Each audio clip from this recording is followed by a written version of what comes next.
Influenced by the culinary traditions of its neighbours, Thai cuisine is a melting pot of ideas adopted from Burma and Laos to the north, Cambodia and Vietnam to the east, and Malaysia to the south.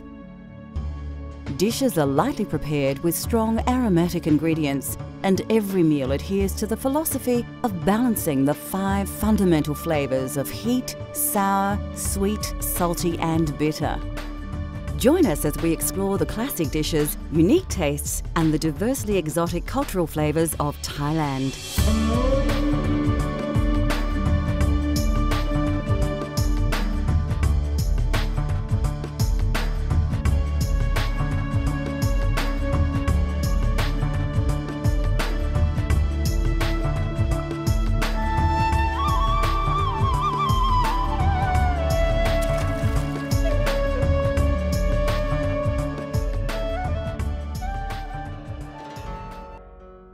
Thailand lies in the heart of Southeast Asia, and for centuries it was an important trade stop-off between India and China.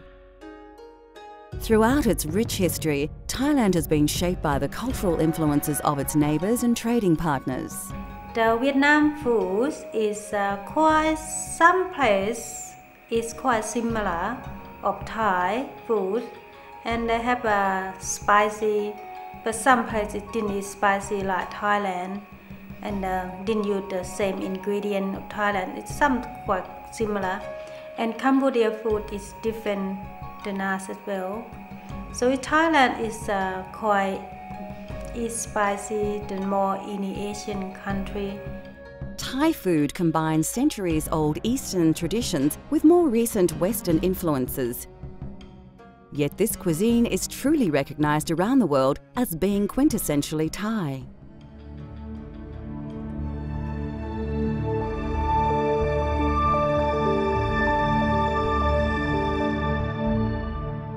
Thais use an abundance of aromatic herbs and spices to add intense flavours and tastes to their meals. Garlic, lemongrass, turmeric and kaffir lime leaves are the main ingredients in curry paste, but they're also commonly used in stir-fries, salads and tom yam. Galangal, which is similar and often used instead of ginger, is extensively used across Thailand in curry pastes and tom yam. Thais often add young ginger to their soup or to brew a refreshing tea. As ginger and galangal roots age, their flavour intensifies, but their flesh becomes more fibrous. Krachai, commonly known as finger root or Chinese ginger, is often included in curry pastes or finely sliced and added to stir-fries. In the West, fresh krachai can be hard to find, and it is often only available pickled or frozen. Thai basil, which is stronger in taste than the Italian variety, can be identified by its darker leaves and purple flowers and stems. Considered to have a subtle licorice or mint flavour, this sweet basil is used in many Thai dishes. Another fragrant herb with many uses is coriander. The leaves can be used as an ingredient and garnish, while the stalks are often ground into curry pastes and sauces. Thai cuisine is well known for being spicy. Chili is of course widely used throughout the region and was introduced by Portuguese missionaries only in the 17th century.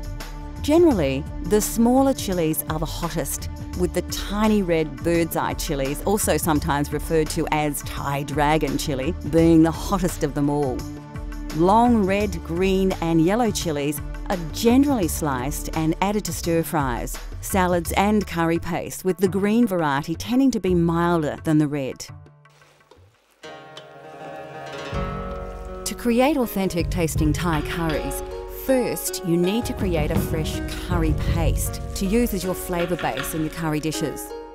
We are going to show you the secret of an authentic red curry paste.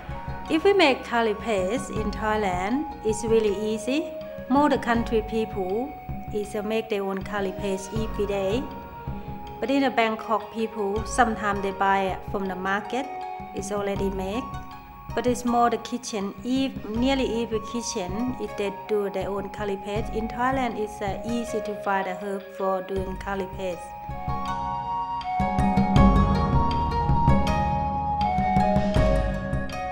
You'll need a mortar and pestle for this recipe. If you don't have one, a small blender will do the job. You'll also need a variety of spices and vegetables that you may only be able to get from your local Asian grocer or market. When you select your ingredients, fresh produce may not always be available, but many ingredients also come in 3 varieties: frozen, pickled or dried. And remember, if you're using dried chilies, you will need to soak them in water for a few minutes to soften them.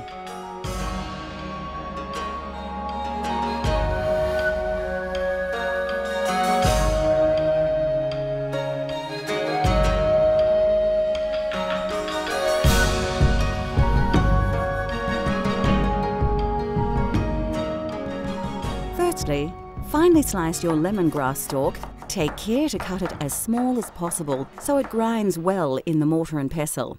Do the same with the galangal, again slicing as finely. Depending on the size of your root, you may not need it all. Add about a teaspoon to your mortar. Chop the crochet into small pieces. We are using crochet that is frozen, so it's quite soft now that it's thawed. If you have access to fresh, you may need to chop in finer. Carefully slice the zest off the kaffir lime, then dice it finely. You don't need to use the whole lime peel, about 2/3 is fine. If you don't have a kaffir lime, you can use finely diced kaffir lime leaves. Add your chilies to the mortar and then use your pestle to grind and pound the ingredients into a coarse paste. This will take some time, and if you are sensitive to chilies, your eyes may water a little. Keep working the paste until you have a similar consistency to this, a slightly coarse but even paste with no chunks. Put your mortar aside and grab your shallot. Remove the dry skin by peeling off the outer layer. Again, finely dice the shallot to add to the mix. Next, add the peppercorns and peel and dice the garlic. Once you've added the garlic to the mortar, it's time to work the contents into the paste. It's important to ensure that you have an even textured paste. If you are finding the mortar and pestle hard going, you can use a small blender to save time and your arm. Once you have a smooth paste, add the shrimp paste. Work it into the mix with the pestle. You can use a spoon to keep the paste off the sides of the mortar. Once it's well mixed, you have an authentic Thai red curry paste. Transfer your paste into a dish so you can use it later. We'll use ours to make a red curry later in the show. Freshly made curry paste will keep in the fridge for about a week.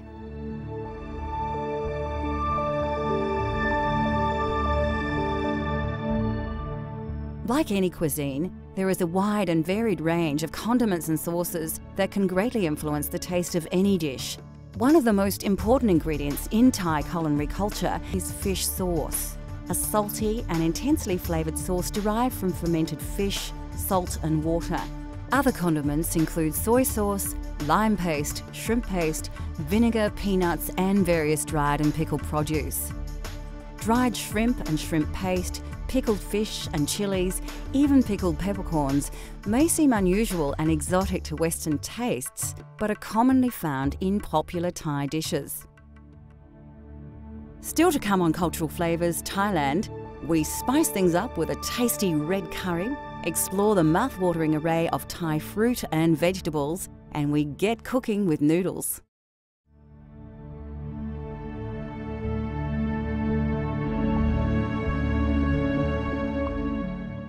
Rice is the staple grain of Thailand, and the fragrant and indigenous jasmine rice grows in abundance throughout the Central Plains. A long grain rice, it's generally served with most curries and some stir-fries, and is even eaten at breakfast. There are several varieties of rice, including sticky rice, which is popular in desserts, and as the main rice to the north of the country. Black sticky rice, or wild rice, is also a popular dessert rice. In Thailand, noodles are often eaten as a snack for lunch or used in soups. They are usually made from either rice, wheat or mung bean flour and are available either as fresh or dried. The most common are the rice noodles, which come in 3 varieties: wide and flat, thin and flat, and round and thin, which are known as vermicelli in the West. Noodles form the basis of many Thai dishes and stir-fries, like the pad Thai we will be making later in the show. Thai curries have taken their influence from India and China, but the flavours of these spicy popular dishes are uniquely Thai. Thai and Indian spicy is different spicy. Thailand use chili, but Indian use different spicy than us. So Thai food is more soft than Indian foods. It's not too strong of herb. And the Chinese food is more, didn't have a spicy in their mouth, just more stir fry and soup. We showed you how to create a wonderful aromatic traditional red curry paste earlier in the show. Using this paste as a flavour base, we will prepare a Thai red curry using a range of fresh vegetables and chicken. For this recipe, you will need a selection of fresh vegetables. Remember, if you can't find these exact ingredients, seasonal vegetables will do, although ingredients like kaffir lime leaves are important.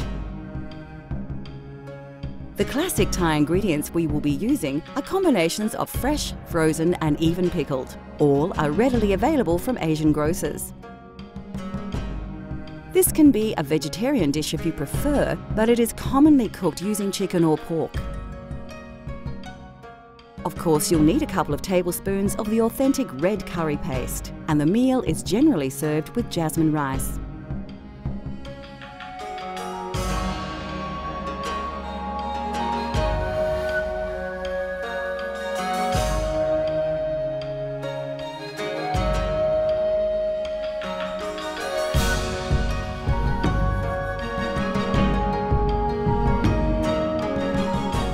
Firstly, you'll need to prepare all your ingredients. Slice the snake beans, not too finely, into about 3 cm or 1.5 inch lengths. The capsicum needs to be cut lengthways, taking long slivers off the edges while avoiding the seeds at the core of the pepper. Then dice these slices, like so. Having peeled your carrot, slice it so it can cook quickly but still retain its texture. You can put all these vegetables into a bowl as they'll be used together. Strip the string from the snow peas and slice them once or twice. Chop the cauliflower into coarse chunks and do the same with the eggplant. You will need to chop the kaffir lime leaves very finely as their flavour is very intense, so it's best to fold them together tightly and very carefully slice off tiny slivers. Add the bamboo shoots and karachai to your mix. Then you will need to get your rice cooking so it will be ready to serve with your red curry. As the rice is heating up, dice the chicken ready to cook. Heat your wok and add about 2 tablespoons of soybean oil. When the oil is hot, add your curry paste, releasing the flavours in the oil.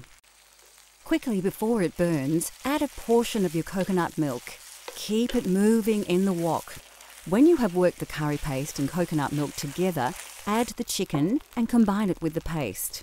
Once fully coated, you can add more coconut milk and stir the mix together. It's a good idea to add your coconut milk in stages. Although it does reduce, the milk is the best way to control the consistency of your curry, adding more if you feel the dish is too dry. You can now add the lid to the wok and cook on a low heat until the chicken is cooked through.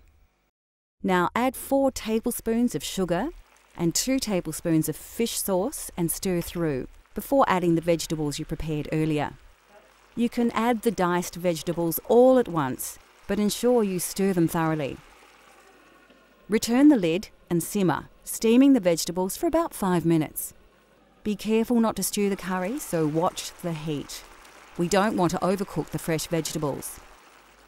Finally, add the green pickled peppercorns and pick the leaves from your bunch of Thai basil.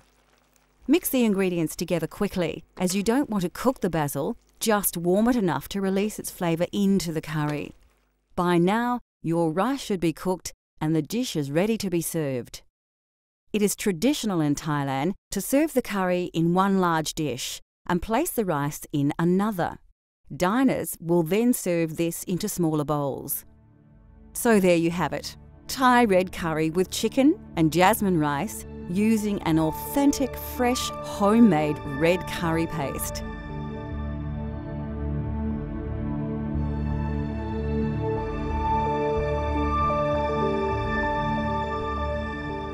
Situated within the tropics, this fertile country produces an abundance of aromatic herbs and spices, as well as many varieties of delicious fruit and vegetables.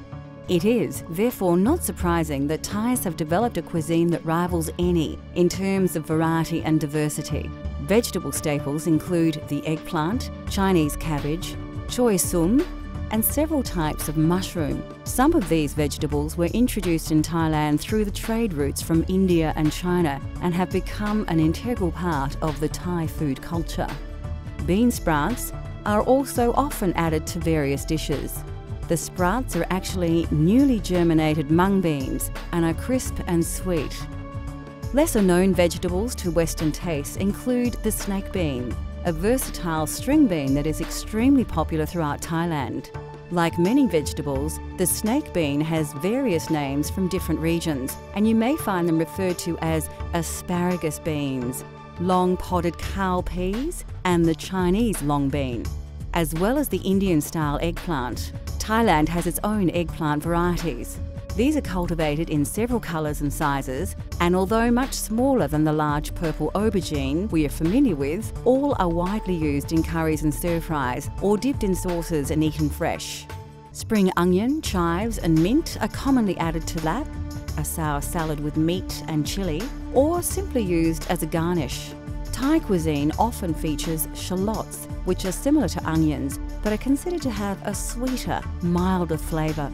Of course, another quintessential Asian ingredient, which is prominent in Thai cooking, are bamboo shoots. Shoots are used fresh or pickled and are usually sliced thinly, as they can have a woody texture, especially near the pith. Next on Cultural Flavours Thailand, we fire up the wok and our taste buds as we prepare a Thai family favourite and the country's national dish. Plus, we explore the many wonderful and exotic tropical fruits of Thailand. Pad Thai is a simple, flavoursome dish that is easy to prepare, healthy to eat, and most ingredients are readily available. In Thailand, we eat a lot of Pad Thai. Some people eat it for snack and lunch, dinner, but sometimes it's evening sup, like the nighttime sup. They have an all day, all night sale, and it's more popular in the easy way to make, and it's easy to buy everywhere. Have a Pad Thai, and it's quite heavy and solid meal as well.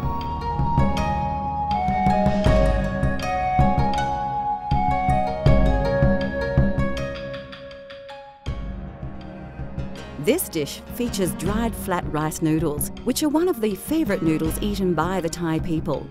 Pad Thai is considered a simple but flavoursome dish to prepare, and it has only a few key ingredients. We are using fresh prawns in our Pad Thai, but it is common to use chicken or both. To make the chilli flavour base, you'll need a mortar and pestle, a mature shallot, 2 cloves of garlic, and 5 dried red chillies.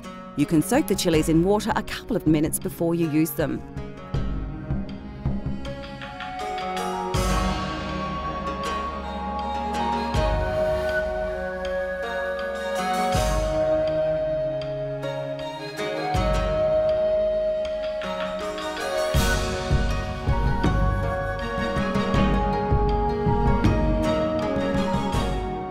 The first secret to an authentic Pad Thai is to create your chilli flavour base. Take a shallot and peel the dry skin and outer layer off. Finely chop the shallot and place it in your mortar. Peel and chop your garlic cloves and add them to the mix with the chillies. Pound and grind the ingredients in your mortar and pestle until you have a coarse paste, much like the red curry paste we prepared earlier. Then put it aside to use later. Slice the garlic chives into short lengths of about 3 centimetres or 1.5 inches and place them to the side. Now it's time to fire up your wok and add the soy oil. It's a good thing to remember that Pad Thai has 2 distinct styles, a drier, lighter dish and a heavier, oilier version more popular in the West. When the oil is hot, add your chili paste you prepared earlier. Really work the paste through the hot oil so you release all those delicious flavours and aromas. Don't overcook the paste as it will burn if you leave it too long. To the chili base, crack in the eggs. It's important you don't let the eggs cook whole, so if you feel they are starting to set, give them a stir through before you add more. Blend the eggs through the chili paste and oil until they start to cook through.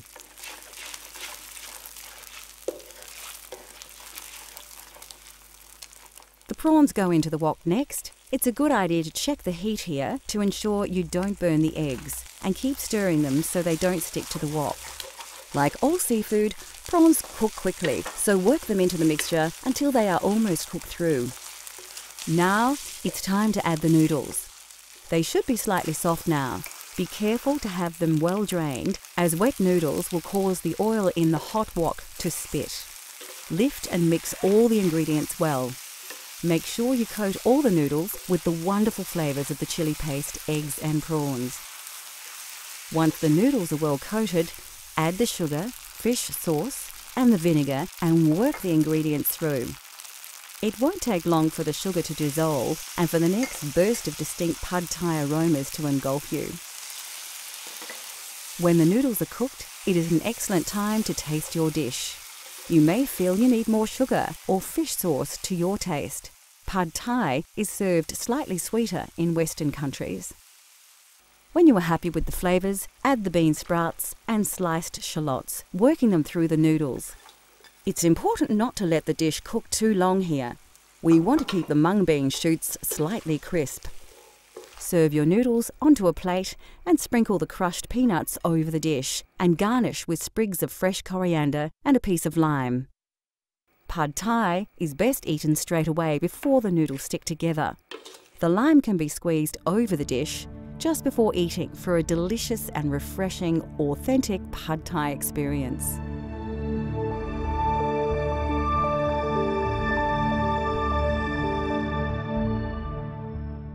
In Thailand, limes are used exclusively as an ingredient rather than lemons.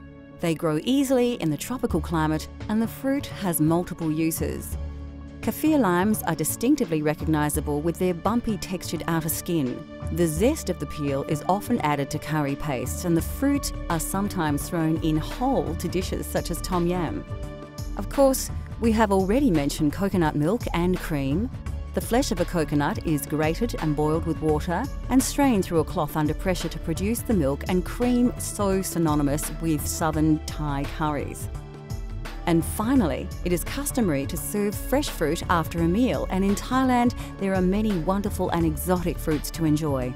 Delicious produce to tempt already satisfied diners include such treats as large ripe papaya, the sweet and tangy mangosteen, fleshy but sweet rambutans, and many tropical delights common to that part of the world. Indigenous to India, the mango is appreciated for its juice, flavour, fragrance and colour. Green mangoes are often included in curries, relishes and soups, while ripe mangoes are eaten as they are or served with sticky rice and enjoyed as a dessert. Throughout its rich history, Thailand has taken many influences from other regions of the world, yet Thais have successfully adopted these ingredients and flavours as their own. Now that we have revealed the simple yet spectacular delights of Thai cuisine, considered by many to be exotic and mysterious, we hope that we have inspired you to explore these flavours for yourself at home, in restaurants or even abroad. Let cultural flavours take you on a gastronomic journey so you can experience the tastes of the globe at home.